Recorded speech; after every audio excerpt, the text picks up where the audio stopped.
James Wan being the Kevin Feige of this horror universe, even if this one sucked, it's just a chapter of the story. Right. They're going to turn the page and they're going to come out with something else, and if this ends up getting a bad rep, they're going to come out with something bigger and better next time.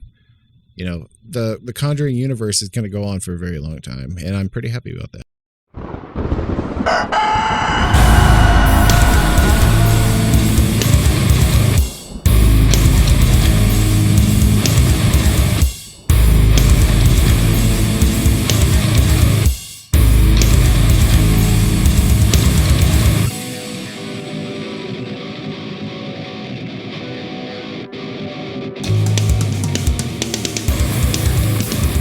And welcome back to the Thunder Rooster Podcast. My name is Ron.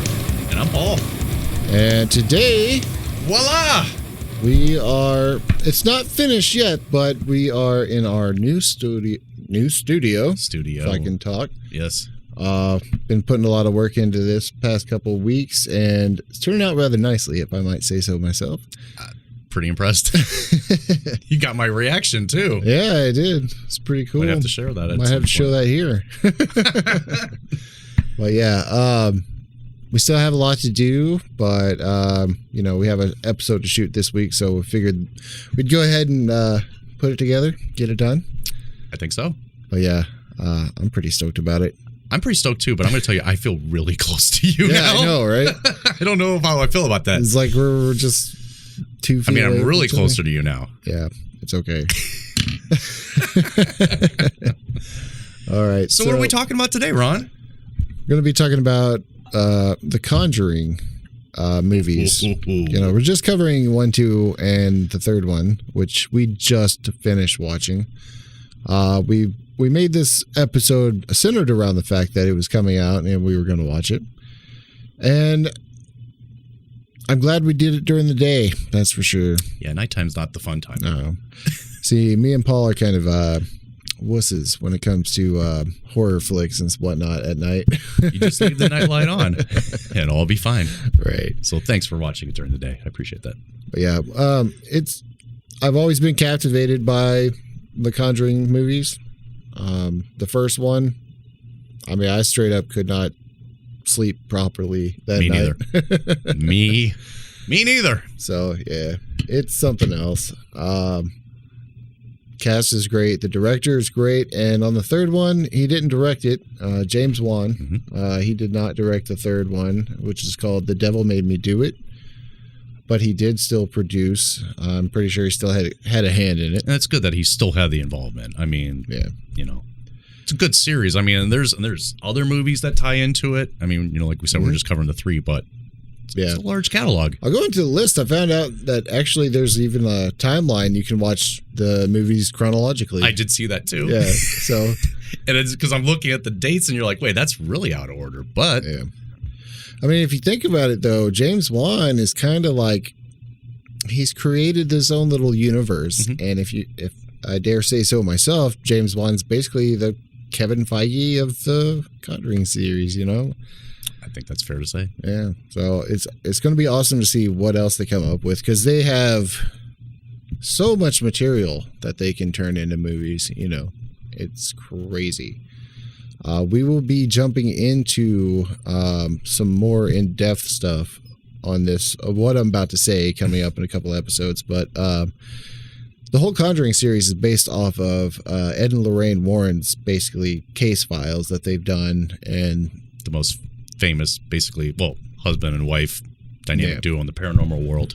Yeah, we're gonna very well known. We're gonna dive into them in a couple episodes, but it's crazy the amount of stuff that they have. What was it? Potentially 10,000 cases. Yeah. Wrap your head around that, guys. 10,000 demons or less. Right. I'm sure some are debunked, but just for the fact that's insane. Well, I will say this bit. The fact that Ed is actually one of the only people who's not a priest that is sanctioned to carry out exorcisms by the Catholic Church. It's like getting a warrant, buddy. Yeah, exactly. It's kind of saying something. That gives some credence to their... Father called the Vatican. We got a match. Game on. Well, yeah. So let's talk about the first Conjuring movie. Mm-hmm. What was your highlights of that one? I don't want to call it a highlight. It was more of like a scare light for me. Oh, I mean, obviously when we were, and we'll go more into it. Yeah. Obviously when you guys caught when Austin Giles was on, and I wasn't lying, that shit gave me nightmares. This is what kind of reminded me. Yeah. Just everything about The Conjuring. Just the demonic possession. But what got me, we're not spoiling it, but if you haven't seen it, it's your own fault. One scene right at the end, all the crosses in the bedroom go upside down. And that's on the everything. Second one. I thought it was the first one. That's the second That's one. the second one? Yeah. Edit that out. Yeah. No, I'm going to leave that in. Let me go back and look to the cast. The first one is centered around the Warrens' case of the Perron family. It's their house. Actually, I think there is a book by one of the Perron sisters. I think it's called The Light in the Darkness or something like that. I'll put it on the screen here because I'm pretty sure I've messed that up. But so there was a lot more that went on in that house that never made the movie, because they had to Hollywood it up and everything. And while things didn't go on quite like they did in the movie, Bathsheba scared me. That's what I remember most. But the whole thing of it is like that. The family says that there's way worse stuff that happened in their house throughout the time of them living there, right? Aside from just that little case thing that they did. But anyway, so it was based on the fact that it was a witch's curse that was going on in that house, and it was from Bathsheba Sherman, yeah. So essentially, she sacrificed her week-old child to the devil, and then committed suicide. And what time did she kill herself at, Ron? At 3:07 in the morning. Mm-hmm. It's funny though. I have written down that it was 1863, but you showed me a picture, which I'll flash up here, that it's like 1865. So some info's messed up. Our carbon footprinting's wrong. Yeah, but 3:07. So yeah, it's basically the Perron's family's house is in Harrisville, Rhode Island. Mm-hmm. You first meet Annabelle in this one because I'm pretty sure right before they go there, they're just wrapping up the Annabelle. They're wrapping case. up that case study, yes, before they go to the prom. Right, and Annabelle's a whole nother animal on her own. On its own, I don't like dolls. On its own, yeah, I don't like dolls. Well, yeah, that spurred off two other. What do you call them? Like sequel side pieces? Like, I mean, there's 3 Annabelle movies. Yeah, I know. I still haven't seen the Annabelle Comes Home yet. Actually, I don't even know if I saw Annabelle Creation. I think I did. Yeah, I did see the 2 because the one, the Come Home, I did not see. Okay, then I didn't see the Creation one. All I saw was the first one, and I'll get to it. But you know what? I learned enough in the 2. I think I'm good. It's fucking scary. I mean, little dolls just in general kind of creep you out in a sense. Yeah, they do. And I know like the original Annabelle was actually a Raggedy Ann doll. But could you imagine them making a movie that a Raggedy Ann doll is chasing around? Just as a side point with the whole doll concept, just a real quick story. My mother and one of her friends years ago kind of had like an inside joke going with each other around Halloween. Yeah. And my mom's one friend collected dolls. So she had the one that was like the creepiest of all. She sent it to my mother. Yeah. My mom shit herself. She was like, I can't believe this. This is the most hideous thing I've ever seen. So over time, they would send it back to each other on Halloween. Oh, God. So you never knew when she'd come along. Oh, that would be the worst, too. Like, I don't even know. Nope. Annabelle Comes Home again. Yeah, so during that haunting, they're basically, clocks keep stopping at 3:07 a.m. And, their dog does not want to come in the house. No. Later on in the movie, the dog ends up, I want to say getting killed, but I can't really prove that, but dog's dead. And, spirit stuff starts happening throughout the house. Banging on the walls. Got a little bit of the clap game going on, and nobody's playing, but there's the clapping going on. I'm teaching your son that, by the way. Go for it. Go for it, Aunt Paul. He calls me Paul now. Shut the hell up. But yeah, so I don't want to really spoil the movie for you, but they come out, they take what was it, the music box, right? Another thing that I fucking despise now. Yeah, to their little museum essentially of all their negative contacted things. Hell's Gift Shop, if you will. Right, yeah, that's a proper term for it. I mean, I want to go there. No. Yeah, I want to go there. Go yourself. I'm out. I'm setting this one out. I think we should do a Rooster Travels video on that one. I don't want to do The Conjuring. How about this? We get 100 likes on this video. You son of a bitch. And I will take Paul to the Warrens Museum. How about I take you to the museum and I'll film it and I'll just stay as an outsider and we'll see how good you got it. I mean, you got to film me, so that would require you going in. Do it remotely. All right, so The Conjuring 2. It is over the Enfield poltergeist. Yeah, it goes abroad. Yeah, they travel overseas for this one. I don't remember how they ended up getting in contact with the Warrens to come over there. I just remember the part where they're actually over there and start kind of investigating what's going on. You have cops involved. Oh, the cops are like, we can't help you. We just saw that chair fly across the room. We're out. You know what? That's outside of our jurisdiction. You better call a priest, maybe.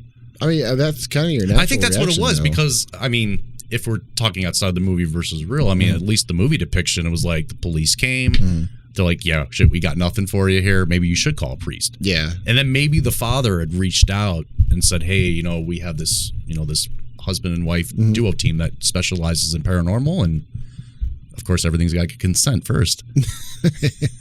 But you see in the movie and everything, they start getting kind of like a tabloid type interest, I guess. Like a cult following. Yeah, people start showing up and everything. And this is before the Warrens even made it out. And I'm just thinking of as going there myself and seeing that kind of thing firsthand. I'd probably shit my pants. I mean, I don't know what would I do. I don't know. You just don't know what you're met with until you're met with it, I guess. Because again, then you're basically having the idea is like you're facing something that's not reality. You don't know. Something interesting about The Conjuring 2, though, is it picks up from another case that the Warrens were involved in, which is the Amityville Horror. It starts out with to give you a little. Well, I think they're because weren't they involved in the case? Yeah, that's what I'm saying. And then they had to they went there and they were, I guess, investigating it, and Lorraine's character, played by Vera Farmiga, who's gorgeous, by the way, she does a great job playing that character too. Sorry. Oh, she was great in Bates Motel. I haven't seen that yet. My wife loved that show. Yeah, I'll check that out. Good show. I need to check it out too. But she does her like psychic medium stuff. So she's walking through the whole scene, and it shows Ronald DeFeo going around with the shotgun and everything like that. But then she meets the protagonist of the film while she's doing this, and it's the creepy ass nun that it's like seared into my mind. So anytime I'm in like some dark area or by myself, out of nowhere, I'll just see that fucking picture in my mind, and I'll just like, fuck, why? Damn penguin. Scaring me again. But yeah, I can understand now. I can understand why they ended up doing a whole spinoff with that one, because it's fucking scary. It's like a mocking of religious stuff. Oh, yeah. But so they show essentially Ed in this vision, right? That's she what has a be called. vision. Yeah. Basically dying from this demon that they later find out its name is Valak. And Valak! It does sound like it would be like a 80s metal band, right? I didn't even think of I mean, come on. I was just like when she called for the demon. Valak! Yeah. But sure, we could. But we should be careful with that, because it's an actual demon name, so who knows? Whatever we have to do to erase that. Okay. Right, yeah. So, I don't know. The whole thing is pretty cool because but all three of these movies, they show the photos of like the actual Well, yeah, stuff. in the second one where it was, and we have those here, so we'll insert them. Yeah, we'll and insert them as we're talking with this one for sure. But it's like you see the pictures of the kid making a mess in the kitchen, you know. So they're like, "Oh, it's her all along." So they're like, "Okay, well, you just have a crazy kid, so we're gonna get out of here." Yeah. And then they find out it wasn't. So it's not just a crazy kid. Yeah. It's like one of those things. I don't want to give away the whole movie just in case, you want to watch it yourselves, but just do it, Ron. No. That fucking music box comes back again. It does, doesn't it? Now maybe sure? No, you're thinking, that's what it is. DB. It's the whole introduction of the second one introduces 2 more characters, which I believe will be a spin-off movie as well, because we already got the nun. Yep. And the other one is the Crooked Man that comes from kind of a music box. I forgot what those are called. It's like a something Instagraph type thing. I don't know the name of it right here. But yeah, it's a really cool it's a cool way that they can take little things like that. And part of me wonders if it was planned or kind of just like part of the story. One thing that I did check out is hi kitty. One thing that did kind of check out was that for the second movie, at least with this, since them going to London, they really, like, the true story is they really didn't have that much involvement in that. Really? Mm-hmm. We'll have to get more into that in the Warrens. They said, like, they kind of represented what was going on, but, like, a lot of the scenes that were in there, which were great, never happened. Yeah, I don't doubt that. Because they have to Hollywood it up. Because then they thought too, people were so skeptical. You had some that believed and some didn't. Obviously, their names got across. Out there, and it's crazy because they are worldwide. They are all over the world. They're they're going to be the most recognizable. Yeah, they're a huge name in the paranormal community. I mean, too bad they're no longer with us, but they are. But we are going to take a quick break, and we will be right back.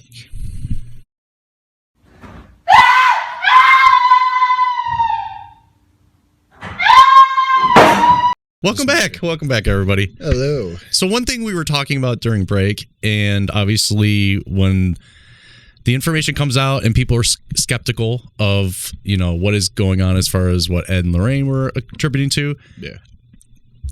It is a fair question to ask that all of these recordings were on tape recorders. Yeah.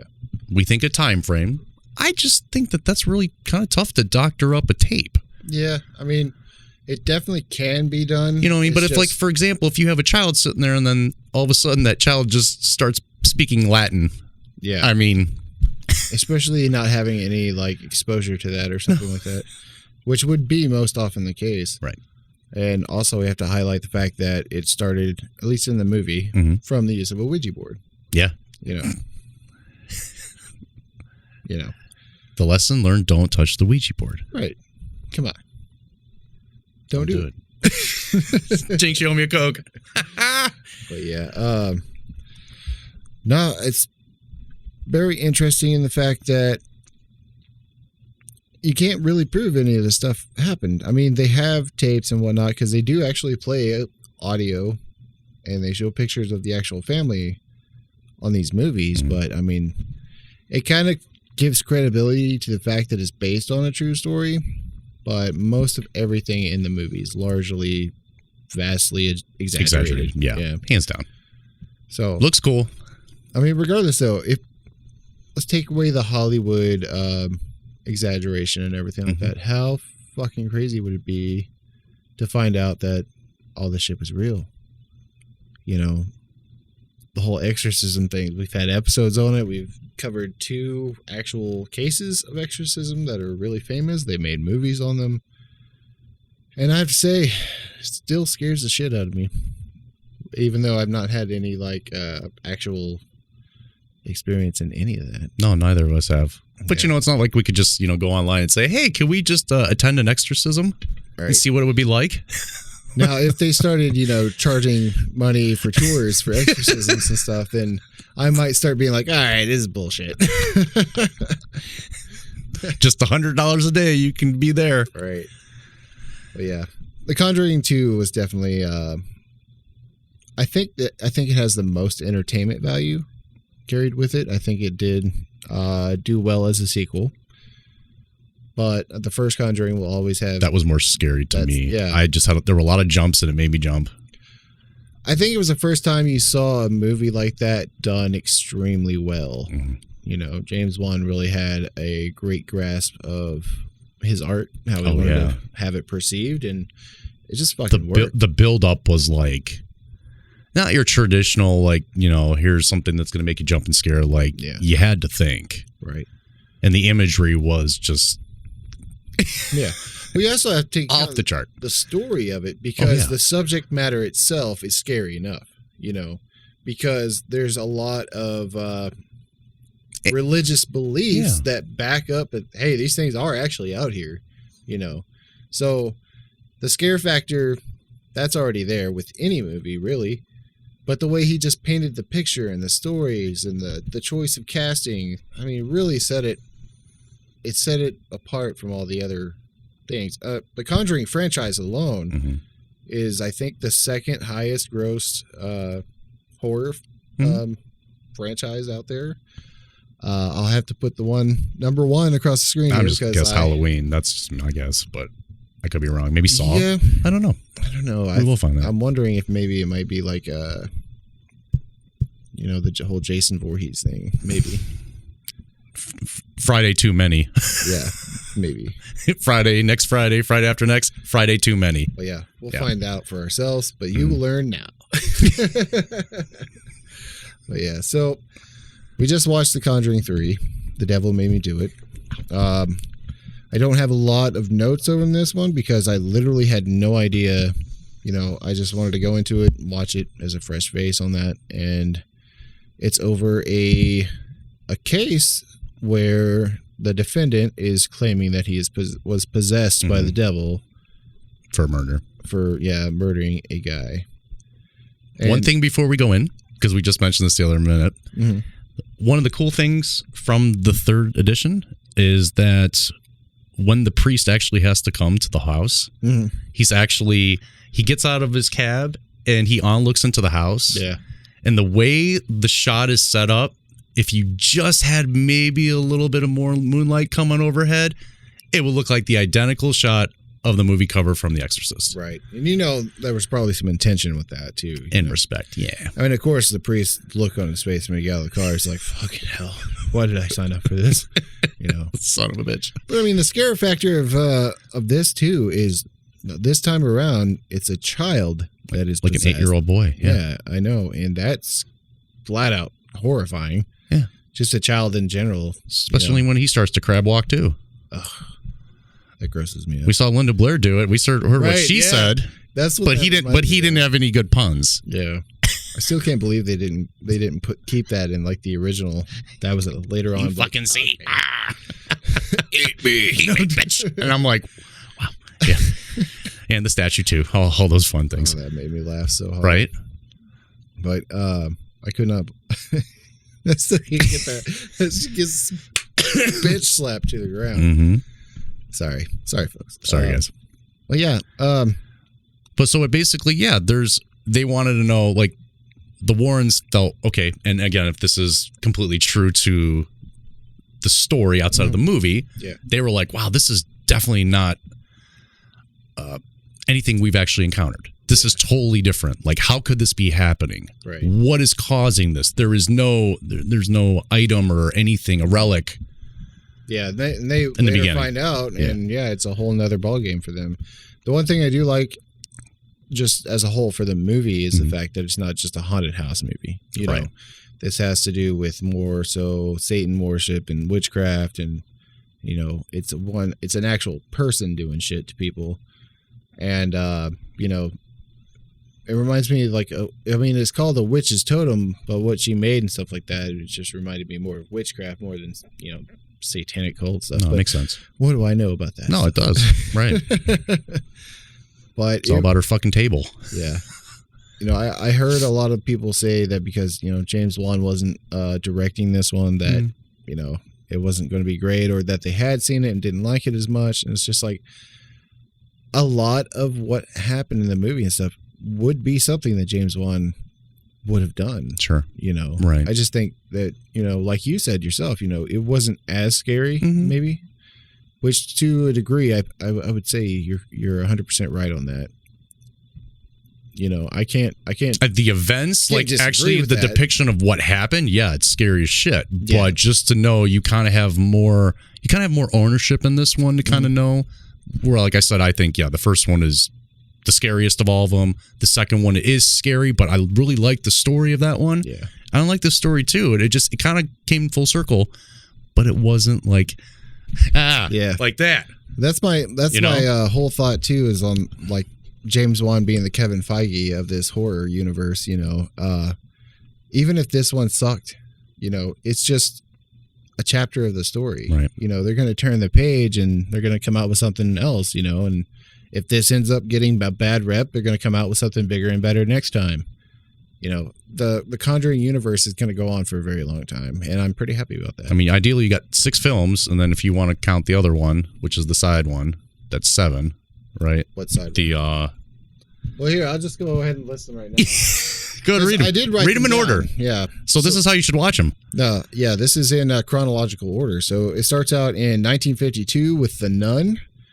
Then it goes 1955 with the Annabelle creation. 67 with Annabelle. 71, The Conjuring. 72, Annabelle Comes Home. Mm-hmm. 73, Curse of La Llorona. Mm-hmm. I hope I said that right. I wasn't going to. 77 was The Conjuring 2, and 81 is The Conjuring The Devil Made Me Do It. Yep. And that's what we got so far. Yeah, that's all that's there. But more is coming. One of these days, we're going to have to tackle that and just kind of watch all of them in succession. Well, I'll buy the Annabelle movies. All right. Well, I have a couple. I still haven't seen the second one, and that's the one I own. Yeah. I will say, as a side point, you have a lot of movies that you haven't watched. A ton of movies. They're all in the shrink wrap, huh? No, all of them are out of their cases, and okay. I have them. They're just in your binders, but you still haven't watched them. I've got 4. Do you have one pile that's watched and not watched? No, I have them all mixed together. I have 4 binders that hold I think one of them's up to 300 and something, and then the others are 400 capacity. Damn, bro. All of them are filled up. Damn, bro. Yeah. One of them is just DVDs. Oh, okay. Excuse me. Start on a little video store, huh? Basically, I could have my own little Blockbuster if anything goes wrong. Yeah. I don't know. I love movies. I do too. I love that. And there's nothing more that pisses me off than to assume you can just, get on the internet and watch a movie. But if the internet goes out, what are you going to do? Twiddle your thumbs? Probably. That's probably what. I mean, when cyber attacks continue, what are you going to do? Yeah, I know. I'll have my movies, that's for sure. But yeah. Why don't we go ahead and take this on into our 3 shots of funny? Do you have any closing statements? This very, very good series. Yeah. Highly recommend it. Definitely, I would think towards Halloween, this would be a good series to watch. Lot of good things involved. Just great direction. But I just keep laughing at the third one because of all of the demonic crippling movements, and and then I just go back to Austin and I'm freaked out again. No, he did very smart. Incredible. That impressed the hell out of me. I mean that was just as good as what we saw. Yeah, if not better. Speaking of Austin, we love you, Austin. Him and a friend of his decided to start a podcast of their own. His name's called Nacho. Yeah. It's the Cheeky and Nacho show, and you can check it out on Spotify. Yeah. They have about 3 or 4 episodes up right now. I don't know, by the time you hear this, they might have the 4th one up, but currently they only have 3. I just helped them out with getting some new equipment so they can. Well, that was very nice of you. Yeah. I just want to. You can be nice. I just want to get them going. I do have a. I have a. You nice don't have a mean streak all the time. That's just for show. I mean. Well, all right, folks. Definitely check them out. I'm sure we'll start running some kind of commercial for them coming up soon. And we're gonna have them on probably again. Yes, they will. We'll have both of them on coming up soon. Got to wrap up getting the studio all straightened out. It'll get there. Yeah, it's about 60% right now. But yeah, I would say that's about safe. It'll be fun to see how it morphs and everything. Well, yeah, because the grand finale has not been released or announced yet. Yeah. Yep, that's to come. That's to come, ladies and gentlemen. So, well, I will say this, a little hint. We have the space and we have it set up here in our new studio. We now have Thunder Rooster HQ. Yeah. I want to call it the barn. Call whatever the fuck you want.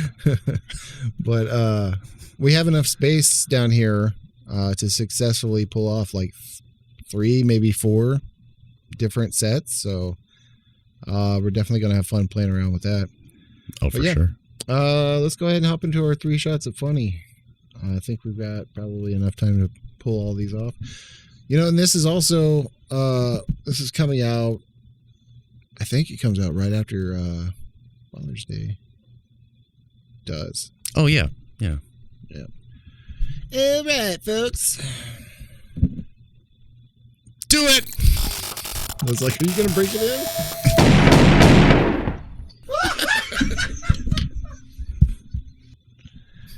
Oh, yeah. All right, so this week we had a pre-recorded episode last week, and we decided we were just going to have both of our wives send us one this week. So it's fair trade-off. I like that. We'll start out with my wife's. It's which one is it? What's it called? Oh, damn. Okay. It's called Damn.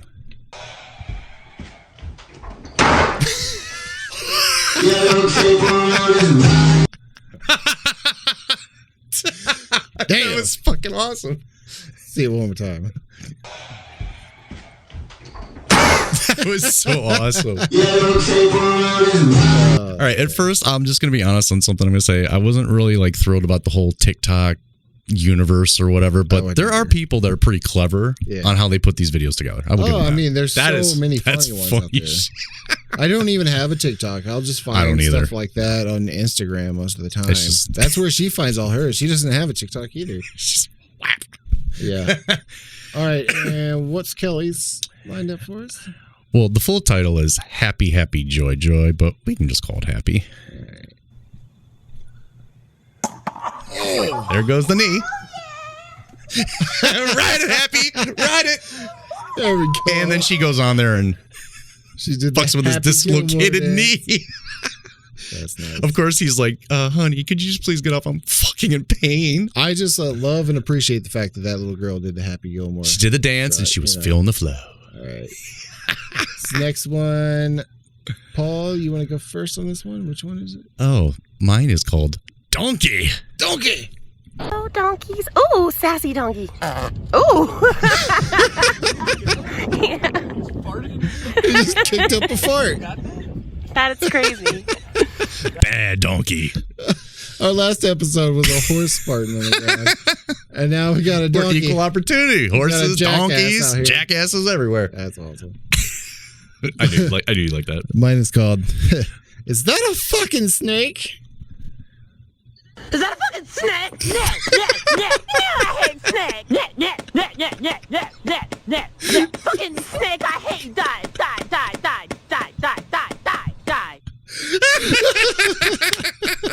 Do it again. All right, one more time. Is that a fucking snake?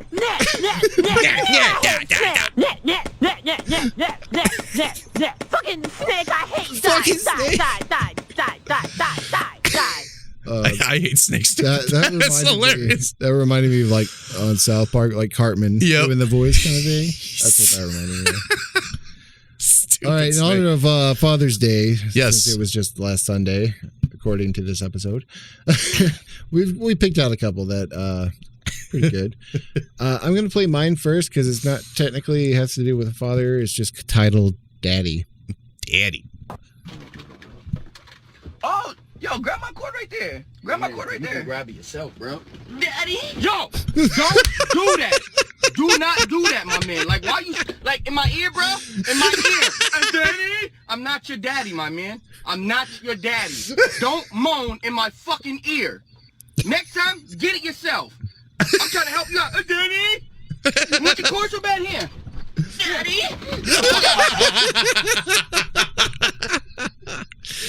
Daddy. He was mad. I know. He might have some issues there. But anyways, here's his title, Father, since it's the last one. How much do you weigh again? How dare you ask a dad that? Right? He's got this. He's got this. This is not going to end well. He's got it. He's got it. Sit down, Gideon. Oh.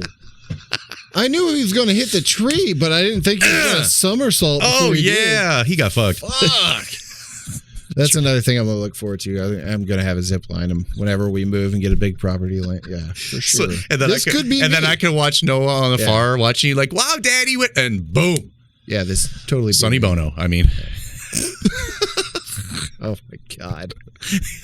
He's okay. All right, folks. We hope you enjoyed Thanks, this guys. episode. Rate, like, and subscribe. Yes, please. Get us up to 100 subscribers so we can stamp our name on YouTube. That'd be wonderful. Amazing. Definitely send us some paranormal stories you have. We want to hear them. We're trying to get a paranormal episode from our listeners together. And looking forward to that. Paul, glad we got to break in our new studio. I'm very excited for the things that are going to be coming next. The possibilities are endless. We got Dice Road, guys. Not to mention we have enough subjects or episode subjects. Yeah, you're good. For You're good. You found the Holy Grail. You're good. Yeah. And then we got Mansfield. So Dice Roads for us is next week. Everybody pray for us and hope we don't get killed by some crackhead in Michigan. we'll be fine. We're going to earn that shit. All right, everybody. Just don't forget Epstein didn't kill himself. And we'll see you next weekend. Peace. Next weekend. Next Tuesday. Next Tuesday. All right. I'm just as ready for the next weekend as you are. All you Thundercocks, all you Thunder Roosters, all you Thunder Chickens, and we can't forget you Thunder Chicks. So you girls and guys, keep it alive out there, all right? Thank you. Mm-hmm.